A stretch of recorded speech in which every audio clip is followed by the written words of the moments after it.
Hello, আসসালামু আলাইকুম guys. তো আমার পাশে একটা মামা দাঁড়িয়েছে, মামাকে একটা প্রশ্ন করে দেখি মামা পারে কিনা। আসসালামু আলাইকুম মামা। ওয়ালাইকুম আসসালাম। মামা আপনাকে একটা প্রশ্ন করা যাবে? হ্যাঁ, বলেন। আচ্ছা মামা বলেন তো, শুক্রবার দিন ফজর থেকে এশা পর্যন্ত কয়বার আজান দেওয়া হয়? শুক্রবারের দিন ফজর থেকে এশা এলে অন্য অন্য দিন তো 5 বার দেয়। জি জি। হ্যাঁ, যেমন ফজর, জোহর, আচর, মাগরিব, এশা জি 5 বার। আর শুক্রবারের দিন আপনার ওই 5 বারেই।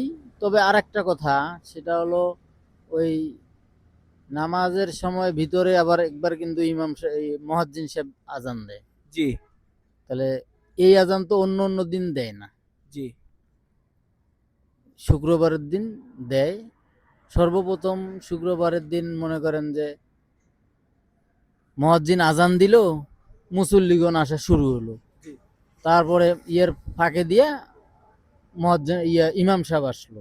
জি ইমাম সাহেব আসিয়া আপনার 2 রাকাত হয়তো নামাজ পড়ে, ওনারা নামাজ পড়ে, সুন্নত নামাজ পড়ে। পড়ার পরে আপনার বয়ান শুরু করলো। জি বয়ান শুরু করার পরে বয়ান শেষ, 4 রাকাত সুন্নত নামাজের সময় দেয়, জি। যে কারা কারা কেবলাল জুম্মা পড়েন নেই পড়ে নেন। তারপরে তো আপনার মুয়াজ্জিন সাহেব আজান দিব। জি। এই তো আপনার 6 বার হলো। তাহলে অন্য অন্য দিন তো 5 বারেই হয়। হ্যাঁ, তাহলে এই শুক্রবারকে কয়বার আজান দেওয়া হয়? শুক্রবার সহ মানে 6 বার আর কি দেওয়া হয়। তো মামার প্রশ্নটা 100% রাইট হয়েছে এবং মামাকে অনেক অনেক ধন্যবাদ মামা প্রশ্নটা পাওয়ার জন্য।